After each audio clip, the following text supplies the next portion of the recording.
ये कहानी हरे भरे जंगल की है, जहाँ कई सारे पशु पक्षी अपने अपने घोंसले में अपने अपने परिवार के साथ बहुत ही खुशियों भरा जीवन बिता रहे थे। कोई पक्षी अपने बच्चों के साथ खुश था, तो कोई पक्षी अपनी पत्नी के साथ, तो कोई पक्षी अपने माता पिता के साथ खुश था। और उस जंगल में एक कालू नाम का कौवा ऐसा पक्षी था जिसका संसार में कोई अपना नहीं था। न उसकी शादी हो पाई थी, न उसका कोई साथी था। वो बस अकेले ही अपना जीवन जी रहा था। एक दिन कालू कौवा अपने घोंसले में बैठा हुआ था, तभी उसके पास एक बंटी कबूतर आता है।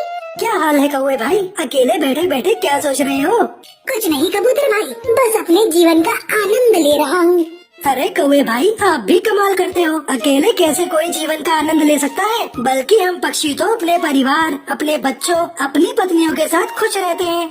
अच्छा, लेकिन मेरे जीवन में कोई है ही नहीं। पत्नी और बच्चे होने से संसार में समस्या होती है, परेशानियाँ होती हैं, बहुत से सुख दुख होते हैं। जब हम अकेले रहते हैं तो ना कोई दुख होता है, ना कोई समस्या। हम आराम से खुशी खुशी अपना जीवन बिताते हैं।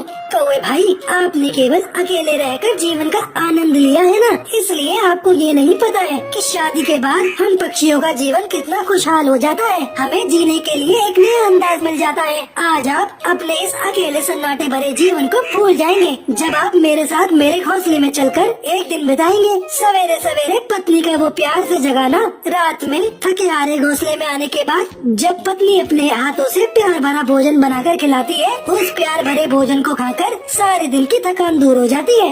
क्या इतना सब कुछ होता है शादी के बाद? मुझे तो ये पता ही नहीं था। हाँ कौवे भाई, शादी के बाद जो जीवन होता है ना, वो एक खुशनुमा खुश मिजाज जीवन होता है। आप एक बार शादी करके तो देखिए, आपके जीवन में भी खुशियों की बहार आ जाएगी। अगर ऐसा है कबूतर भाई, तो मैं शादी जरूर करूँगा। ये हुई ना बात। पर मैं शादी किससे करूँगा? कौन सी पक्षी मुझसे विवाह करेगी? अरे उस बात की चिंता तो आप छोड़ दीजिए कौवे भाई। मैं हरी तोता और बबली कबूतरी, हम तीनों मिलकर आपके लिए एक सुशील आज्ञाकारी चिड़िया को ढूंढेंगे। फिर आपका जीवन भी खुशियों से भर जाएगा। मैं अभी जाकर दोनों पक्षियों को ये बात बता देता हूँ। बंटी कबूतर खुशी खुशी वहाँ से उड़कर बबली कबूतरी और हरी तोता के पास जाता है और उन दोनों को सारी बात विस्तार से बताता है। क्या? अरे उस मुरझाए हुए पौधे को अचानक से अपने ऊपर हरियाली लाने का शौक कहाँ से पैदा हो गया है? सुनो बबली बहन, आप अपना ये मजाक बंद करेंगे और कृपया करके उस कौवे के सामने कोई भी ऐसी बात मत कह देना कि वे कौवे भाई का मन शादी करने से मना कर दे। बड़ी मुश्किल से मैंने उन्हें मनाया है। अरे मुझे क्या, मैं कहाँ कुछ बोल रही हूँ। तीनों पक्षी उड़कर पास वाले जंगल में जाते हैं और एक कुंवारी चिड़िया को देखते हैं जो अकेली उस जंगल में एक घोंसले में रहती थी। अरे कौन है रे? टुनटुनी बहन, हम आपके लिए एक रिश्ता लेकर आए हैं। हमारा एक मित्र कालू नामक कौवा पक्षी है। हम आपकी शादी उससे करवाना चाहते हैं। क्या बोला रे? तू मेरा बाप है जो मेरी शादी करवा रहा है? अरे बाप रे बाप, ये तो डॉन लग रही है। अरे टुनटुनी बहन, वो बड़ा ही सीधा साधा पक्षी है, वो आपको बहुत खुश रखेगा। काफी मेहनत और मशक्कत के बाद टुनटुनी चिड़िया कालू कौवे से शादी करने को राजी हो जाती है। बंटी कबूतर और वो दोनों पक्षी टुनटुनी चिड़िया को अपने जंगल में ले आते हैं और देखते ही देखते दोनों की शादी हो जाती है। तभी टुनटुनी चिड़िया बंटी कबूतर से कहती है, ओ निकल कबूतर, चल निकल अब यहाँ से, शादी हो गई ना, अब कल्टी मार यहाँ से। अरे बाप रे, ये चिड़िया तो बहुत ही खतरनाक लग रही है। सुनो चिचोरो, दोबारा यहाँ दिखाई दिया ना तो हड्डी तोड़ूंगी, फिर मोड़ूंगी, समझा ना? अरे कबूतर भाई, ये किसको ले आए हैं? हमारी भलाई अभी इसी में है कि चुपचाप यहाँ से निकल लो। तीनों पक्षी वहाँ से निकल जाते हैं। टुनटुनी चिड़िया की बात करने के अंदाज से कालू कौवा आश्चर्यचकित हो जाता है। अब क्या बैल की तरह यही खड़े रहेंगी? अंदर चलिए। चलो। दोनों पति पत्नी घोंसले में आते हैं। अच्छा टुनटुनी, अब अपने हाथों से अच्छा सा खाना बना दो। पागल हो गया है क्या? मुझे क्या अपनी नौकर समझ कर रखा है? चलो मेरे लिए और अपने लिए बढ़िया सा भोजन बना। और सुन, भोजन में अगर स्वाद नहीं आया ना तो तेरे पिछवाड़े को मार मार कर लाल मिर्च की तरह बना दूंगी। कालू कौवा चुपचाप दोनों के लिए भोजन बनाने लगता है। देखते ही देखते कई दिन बीत जाते हैं। टुनटुनी चिड़िया कालू कौवे पर इतना जुल्म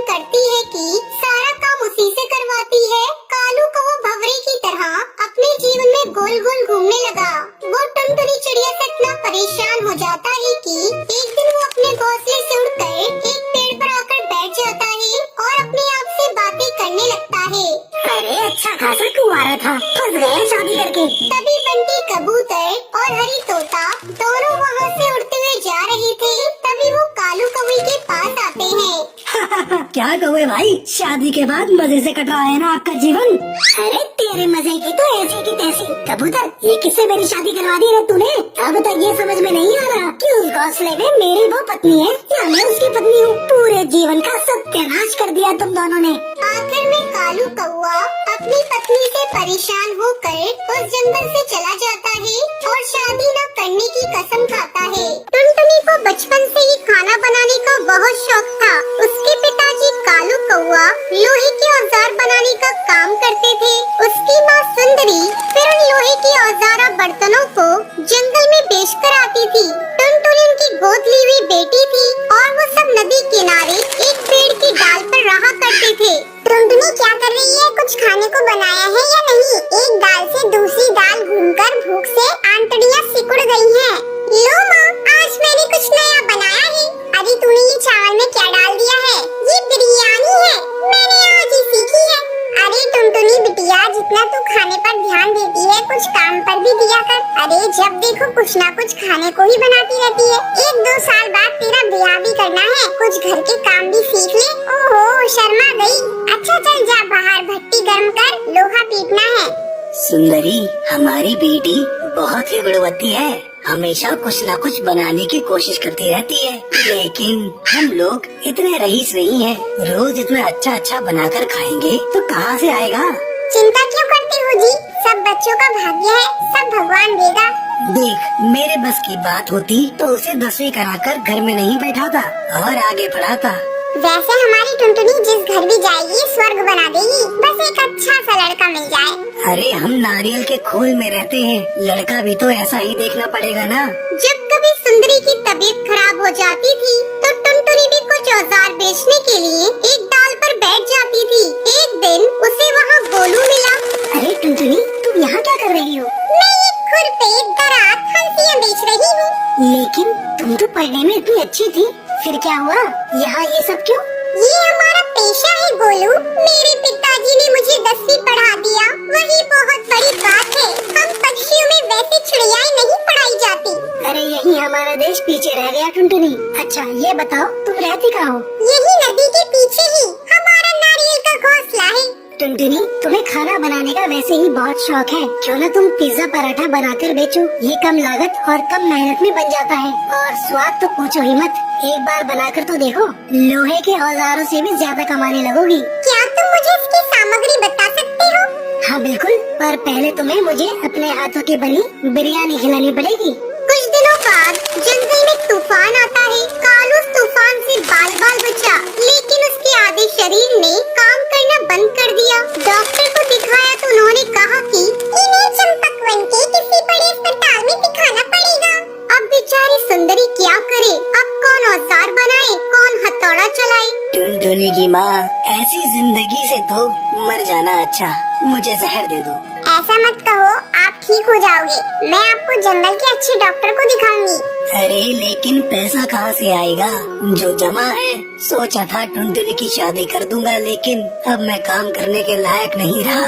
टुनटुनी उन लोगों की बात सुनकर दुखी हुई। वो उनके पास आकर बोली, पिताजी क्यों चिंता कर रही हो? मैं हूँ ना, आप काम करने लायक नहीं रहे तो क्या हुआ?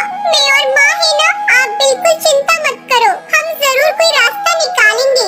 अगले दिन माँ, जब तक पिताजी अच्छे नहीं हो जाते, मैं घर के बाहर पिज्जा पराठा बनाकर बेचूंगी। टुनटुनी, कोई क्या कहेगा? माँ, जब मैं औजार बेचती हूँ तब क्या कोई कुछ कहता है? ठीक है तो भट्टी पर ही बना लिया कर। अगले दिन, पिताजी देखो, आज मैंने पिज्जा बनाया है। माँ और आप दोनों खाकर बताओ कैसा बना है। पता नहीं टुनटुनी, तू भी क्या नई नई चीजें बनाती रहती है, खाकर तो देखो। अरे वाह, ये तो बहुत बढ़िया लग रहा है। बेटी, ऐसा कुछ तो कभी नहीं खाया। पिताजी, अब मैं पिज्जा पराठा बनाकर बेचूंगी, लेकिन ये सब तेरे दिमाग में आया कहाँ से? माँ, मुझे ये सलाह गोलू ने दी। ये गोलू कौन है बेटा? माँ, गोलू स्कूल में मेरे साथ पढ़ता था।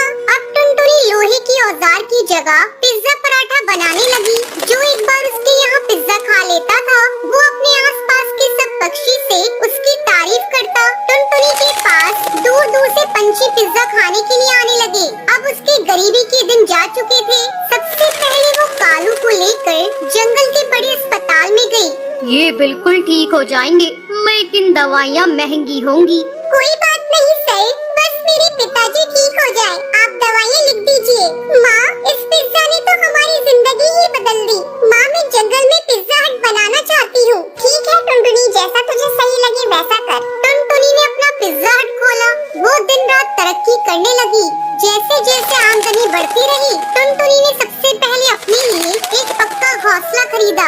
अब वो नारियल के खोल वाली टुनटुनी नहीं, कोठी वाली टुनटुनी थी। टुनटुनी, मैं जानता था कि तुम एक दिन जरूर ऊंचाइयों तक जाओगी। गोलू, मुझे इस काबिल बनाने में तुम्हारा ही योगदान है। बेटा, तुम जुग जुग जियो।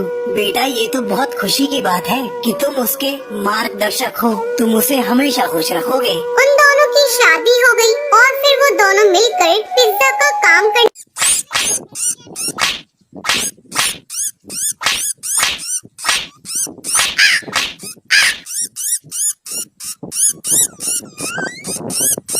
एक समय की बात है, सुंदरवन जंगल में टुनटुनी चिड़िया अपनी सौतेली बहन पिंकी चिड़िया और अपनी सौतेली माँ रानी चिड़िया के साथ रहा करती थी। टुनटुनी की माँ टूनी चिड़िया की मौत कुछ महीनों पहले एक सांप के काटने के कारण हो गई थी।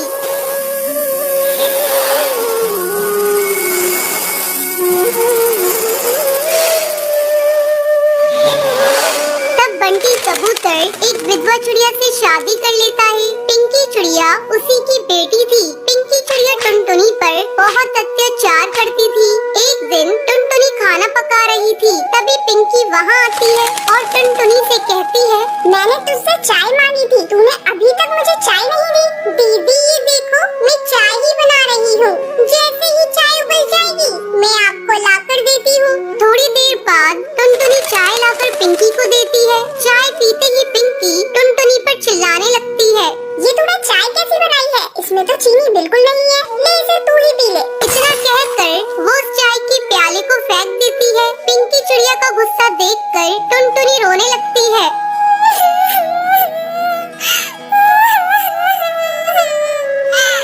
टुनटुनी की रोने की आवाज सुनकर रानी चिड़िया वहाँ आती है। तब टुनटुनी रोते हुए उससे कहती है,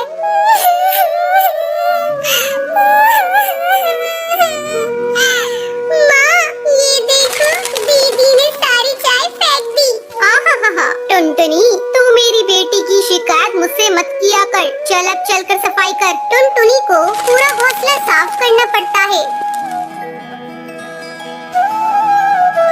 दिन भर काम करने के बाद टुनटुनी रात को अपने घोंसले में जाती है और अपनी माँ की तस्वीर के सामने फूट फूट कर रोने लगती है।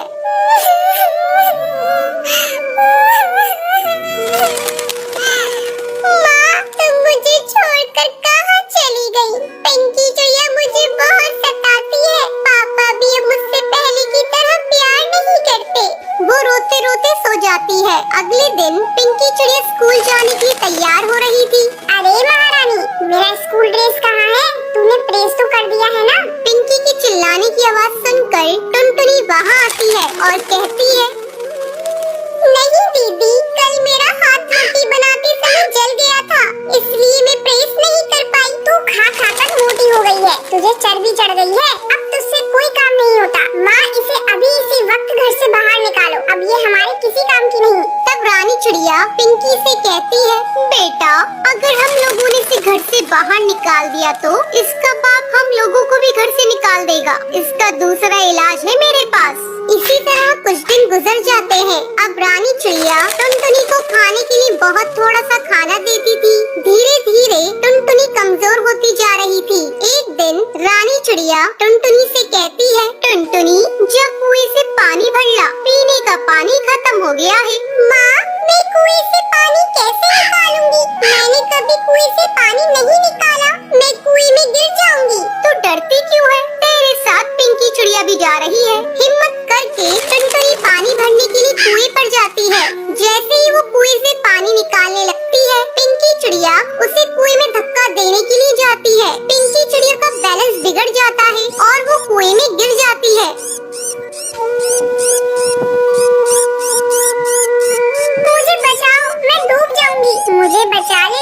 मैंने तुझ पर बहुत अत्याचार किए हैं टुनटुनी, मुझे माफ कर दे, मुझे बचा ले किसी तरह से। दीदी तुम